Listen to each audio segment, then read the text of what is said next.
안녕하세요. 10분 만에 끝내는 생명과학 10생입니다.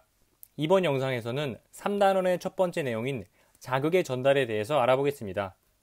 자극의 전달을 이해하기 위해서는 먼저 신경계를 이루는 기본 단위인 뉴런에 대해서 공부해야 합니다. 뉴런의 구조를 살펴보면 뉴런은 일반적인 세포가 변형된 형태를 가지며 핵과 기타 세포소기관이 있는 부분을 신경세포체라고 합니다. 신경세포체의 기능은 세포의 물질 대사를 조절하는 것입니다. 신경세포체에서 나온 짧은 돌기를 가지돌기라고 하며 자극을 수용하는 기능을 합니다.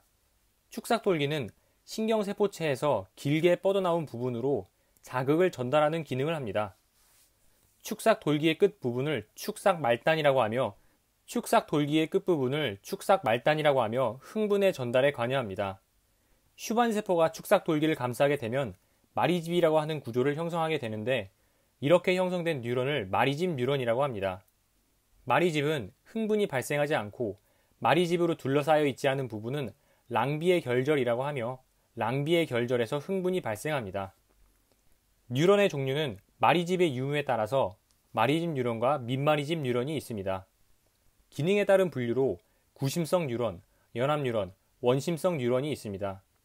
구심성 뉴런은 감각기에서 느낀 자극을 뇌, 척수와 같은 중추신경으로 보내는 역할을 하고 연합 뉴런은 뇌와 척수를 구성하는 뉴런이며 원심성 뉴런은 뇌와 척수에서 내린 명령을 반응기로 전달하는 기능을 합니다. 다음으로 흥분의 전도를 이해하기 위하여 흥분이 어떻게 발생되는지 알아보겠습니다. 흥분의 발생을 이해하기 위해서는 분극 상태의 정의를 이해해야 합니다.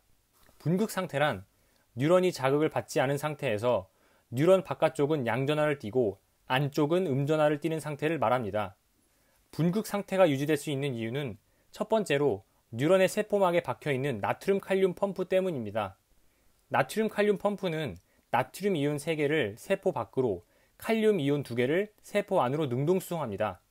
이온들을 저농도에서 고농도로 능동수송하기 때문에 ATP를 사용합니다. 결과적으로 양이온 하나가 세포 밖에 더 존재하는 셈이므로 상대적으로 세포 밖이 안쪽에 비해 양전하를 띠게 됩니다. 두 번째 이유는 통로 때문입니다. 통로는 항상 열려있는 통로와 전압에 의해서 열리는 통로의 두 종류가 있고 각각 나트륨, 칼륨 통로가 있습니다. 분극 상태에 기여하는 통로는 항상 열려있는 나트륨 칼륨 통로입니다. 나트륨 통로는 대부분이 기능을 하지 못하고 칼륨 통로는 기능을 하기 때문에 칼륨이 세포 밖으로 확산되어 상대적으로 세포 바깥쪽이 안쪽에 비해 양전하를 띠게 됩니다. 여기서 주의해야 할 점은 세포 안과 밖에 존재하는 나트륨과 칼륨의 농도인데요. 나트륨은 항상 세포 바깥이 고농도, 칼륨은 세포 안쪽이 고농도 상태로 존재합니다. 분극 상태일 때 세포막 밖과 안쪽의 전이차를 휴지막 전이라고 하며 그 값은 마이너스 70mV 정도입니다. 분극 상태에서 뉴런의 한 부분에 전기적 자극을 가하면 먼저 전압 개폐성 나트륨 통로가 열려 나트륨이 세포 밖에서 안으로 확산되고 세포 안쪽의 막전이가 상승하게 되는데 이러한 현상을 탈분극이라고 합니다. 역치 이상의 자극이 가해지면 막전이가 플러스 30mV까지 상승하게 되는데 이를 활동 전이가 발생했다고 합니다. 활동 전이 발생 이후 전압 개폐성 나트륨 통로는 닫히고 전압 개폐성 칼륨 통로는 열려 칼륨이 세포 안에서 밖으로 확산됩니다. 그에 따라 막전이는 마이너스 80mV까지 하강하였다가 마이너스 70mV로 되돌아오는데 이를 재분극이라고 합니다. 막전이가 마이너스 80mV인 지점을 과분극이라고 하는데 과분극은 칼륨 통로가 느리게 닫히기 때문에 칼륨의 유출이 더 많이 일어나서 발생합니다. 실무율이라고 하는 것은 역치 이상의 자극에서만 활동 전이가 발생하며 활동 전이의 크기는 일정한 것을 의미합니다. 뉴런의 한 지점에서 흥분이 발생하면 탈분극 현상에 의해 나트륨이 세포 안쪽으로 들어오게 됩니다.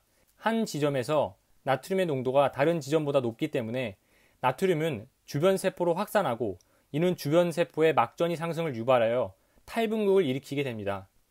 이러한 연속적인 나트륨의 확산과 탈분극으로 인하여 활동 전이가 축삭 말단에까지 도달하게 되는데 이를 흥분의 전도라고 합니다.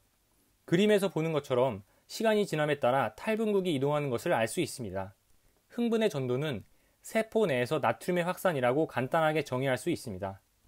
마리집 뉴런의 경우 나트륨의 확산이 마리집 부분에서는 빠르게 일어나는데 이를 도약전도라고 합니다.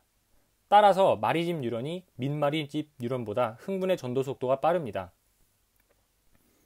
또한 뉴런이 굵을수록 저항이 작아서 흥분 전도 속도가 빨라집니다. 마지막으로 흥분의 전달에 대해서 알아보겠습니다.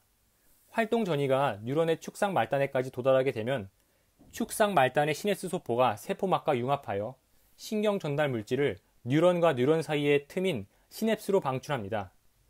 신경 전달 물질이 다음 뉴런으로 확산하면 다음 뉴런에 있는 수용체에 결합해 나트륨 통로의 문을 열고 나트륨이 다음 뉴런 안으로 확산하여 탈분국을 유도합니다.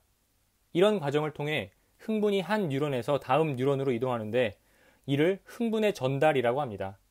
흥분의 전달은 반드시 축상 말단에서 가지돌기로 일어나며 이는 축상 말단에만 시냅스 소포가 존재하기 때문입니다. 구독과 좋아요 그리고 알람 설정은 이 영상을 만드는 데 큰 힘이 됩니다.